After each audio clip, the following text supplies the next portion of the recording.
হালাই রে? এই যে ভাই, এই হালায়। আমারে কি সস্তা মনে করছস? আমি হইলাম সরকারি চাকরি, একটা তীর মারলে আমারে পাওয়া যাবে মনে করছস? আমারে পাইতে হইলে তপস্যা করতে হইব, তপস্যা। ওই তগো আবার কি হইলো? ওরে বাপুরে, ডু নট ডিস্টার্ব, আমরা তপস্যা করতেছি। এই তপস্যা করে কি তোরা সরকারি চাকরি করবি? এত সহজ না, এটা সরকারি চাকরি, এটা সানিলিউন না যে নেটে সার্চ দিলেই পাওয়া যাবো। তাইলে ভাই কেমনে পামু?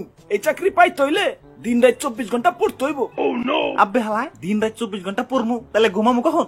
তাহলে বাড়ি যেয়ে ঘুমাও গা, তোমার চাকরি করার দরকার নাই। ভাই ভাই ভাই, আমার একটা চাকরির খুব দরকার ভাই। আমার বাড়িতে ভাই ছোট ছোট দুটা বাচ্চা ভাই, প্লিজ ভাই প্লিজ। আচ্ছা ঠিক আছে, আগে তোমার একটা প্রশ্ন ধরি, তারপর চিন্তা ভাবনা করতেছি। তুমি কও ক্যাটস এন্ড ডগস এর মানে কি? বাহ বাহ বাহ, সাবাস ভাই সাবাস। আপনারা 150 বার ধন্যবাদ দিলাম ভাই, এত সহজ একটা প্রশ্ন করছেন। ক্যাটস এন্ড ডগস মানে বিলাই এবং কুত্তা। ওই তাহলে তুমি বাড়ি যে আরো ছোট ছোট দুটা ক্যাটস এন্ড ডগস পালোগা, তোমার চাকরি করে লাভ নাই। ওরে বাপুরে, ওরা লেখা করতে করতে জীবনটা মোর দিয়ে না তেনা হইয়া গেলে আমারে প্রশ্ন করে, আমি সব পারি। তুমি সবকিছু পারলেও কাম হইব না, তোমার বয়স নাই, তুমি তো ডেট ওভার মাল। আচ্ছা হরিণ সাহেব, আমার ছোটবেলা থেকে খুব শখ আমি ব্যাংকে চাকরি করবো, মাগার বুঝবার পারতাছি না আমি কি ব্যাংকে চাকরি পামু। খারাও, তোমার একটা প্রশ্ন করতেছি।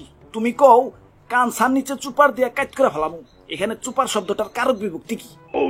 আব্বে হালায়, কারক বিভক্তি মানে ব্যাংকের চাকরির লগে কারক বিভক্তি সম্পর্ক কি? আমি কি ব্যাংকে বইসা বইসা কাস্টমারের লগে কারক বিভক্তি বের করুন নাকি?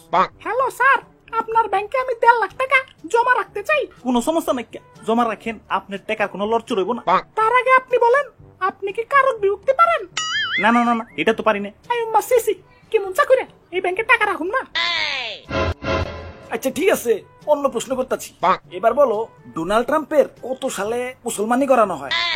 ক 1961 সালে, খ 1962 সালে, গ 1964 সালে, বড় ঘ মুসলমানি করানো হয়নি, নাকি উম্ম জানি না।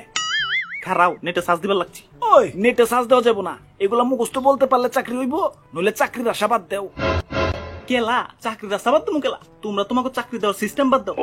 এই একমাত্র তোমাকে লাগে বাঙালি পোলা পানেরা প্র্যাকটিক্যাল পড়ালেখা বাদ দিয়ে খালি ফালতু জিনিস মুখস্থ করবা লাগছে। অমুকের জন্ম কত সালে, অমুকের মৃত্যু কত সালে, অমুকের গল্প লেখছে কয়টা, কবিতা লেখছে কয়টা, কেডা কত সালে নোবেল পাইছে, কেডা কার পাশে আগুন দিছে, এসব ফালতু জিনিস নিয়ে সময় নষ্ট করবা লাগছে। অন্য দেশের মানছে সোফিয়ার মতো রোবট বানায়, আর আমাদের দেশের পোলা পাইনরে সোফিয়া কোন কোন দেশে গেল, কোন কোন দেশের নাগরিকত্ব পাইলো, এগুলা মুখস্থ করে করে পুরো প্লেয়ার সাজবা লাগছে। আর এই হালার একমাত্র চাকরি পরীক্ষার লাগে করোনা মহামারীর ভিতরে করোনা থেকে বাঁচন লাগবো কেমতে, হিরা না বাইর করে হালারা বাংলাদেশে ভাইরাস কত তারিখে আইলো, কতজন মরলো, কতজন বাচ্চা রইলো, এগুলা মুখস্থ করে করে নিজের মাথার মেমোরি ফুল করবা লাগছে। আরে বলত পোলাপান, তোমরা যা মুখস্থ করতেছো না, এগুলা সানিলুনের মতো নেটে সার্চ দিলেই পাওয়া যাবে। তাই এসব কাজে সময় নষ্ট না করে যে কোনো কাজে নিজের দক্ষতা বাড়াও। আর এসব সরকারি চাকরি পরীক্ষার সিলেবাস বানাইছে কোন হালাই রে? ওর কানসার নিচে চুপার দেওয়ার মাথার মেমোরি ফরম্যাট করে ফেলাম। কিরে গেল কই সপ্তে? ওরে বাপুরে, আমাকে তো চাকরি হয়ে গেছে। দাদু, আর তোমার মতো খুশি ঠেলায় জীবনটা মরতে তেনা তেনা হইয়া গেলে। আব্বে হালায়, তোরা চাকরি পেলি কেমতে?